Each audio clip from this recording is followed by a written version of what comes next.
মুক্তি কামনায় আমারি হবে বৃন্দে গোপনারি, দেহ হবে নন্দের পুরী, স্নেহ হবে মা যশোমতী।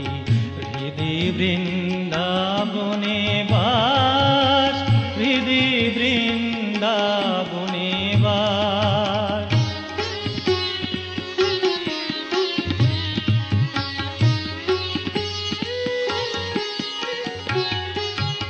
ধরো ধরো জনার্দন পাপ ভার গোবর্ধন, ধরো ধরো জনার্দন পাপ ভার গোবর্ধন। কামাদি ছয় বংশচরে ধ্বংস কর সম্প্রতি। হৃদি বৃন্দাবনে বাস, হৃদি বৃন্দাবনে বাস।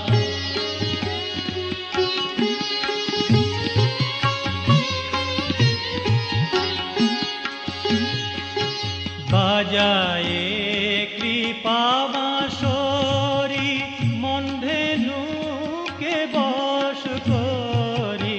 বাজায়ে কৃপা বাঁশরি, মন ধেনুকে বশ করি। তিষ্ঠহৃদি গোষ্ঠে আমার, পুরাও ইষ্ট এই মিনতি।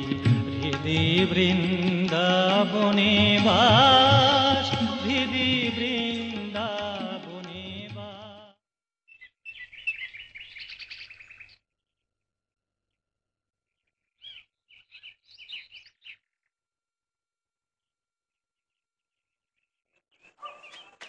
ও বড়দাদা, তুমি কখন এলে?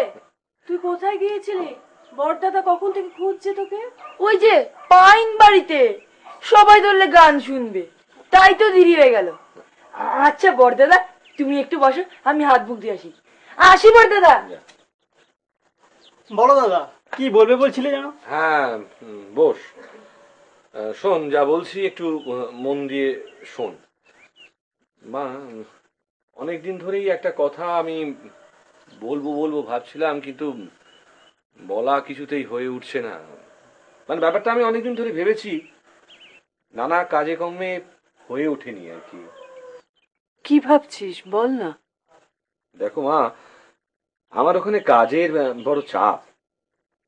ছাত্র পড়ানো, নিত্য সেবা, যজমানি, আমার উপর দিয়ে ভীষণ ধকল যাচ্ছে। এদিকে গদাধরের লেখাপড়ার ব্যাপারটাও সেরকম ভাবে হয়ে উঠছে না দেখছি। ওর ভবিষ্যতের কথাটা তো ভাবতে হবে। ওর রোজগারপাতির যাতে একটা ব্যবস্থা হয়, সেদিকে তো লক্ষ্য রাখতে হবে। তাই আমি ভাবছি মা, ওকে আমি আমার সাথে কলকাতায় নিয়ে যাব, আমার কাছে রাখবো। তাতে তোমরা কি বলো? এটা তুমি ঠিকই ভেবেছো দাদা। না দেখ, আমি ভেবে দেখলাম যে আমার টোলে ও পুঁথিপত্র শিক্ষাও করতে পারবে, আর পাশাপাশি ওই নিত্য সেবার কাজগুলোও করতে পারবে। তাতে ওর একটা ভবিষ্যতের দিকও ভালো হবে আর কি। তুমি কি বলো মা? আমি আর কি বলবো, কি বা বলার আছে আমার। কাউকে কোলের কাছে ধরে রাখার ক্ষমতা তো আমার নেই। এক এক করে ভবিতব্যের টানে সবাই দূরে চলে যাচ্ছে, আমি শুধু চেয়ে রয়েছি খোকা। মা, মা সব দিকটা তো একবার ভেবে দেখতে হবে মা।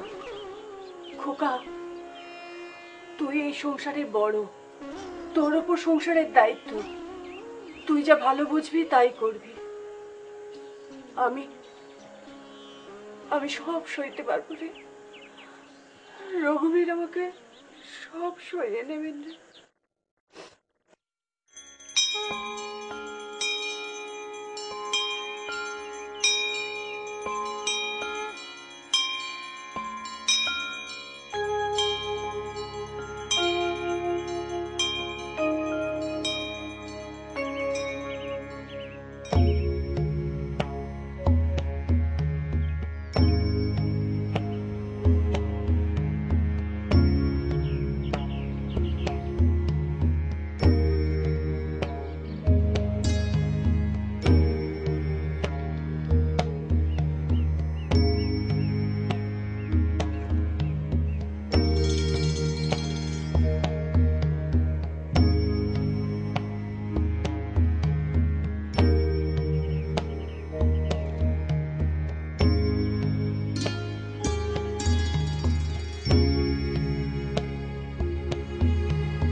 Now in 1853, as the young Godadhar left for Kolkata with his brother, it was as if the young sapling had raised its head a little further skyward.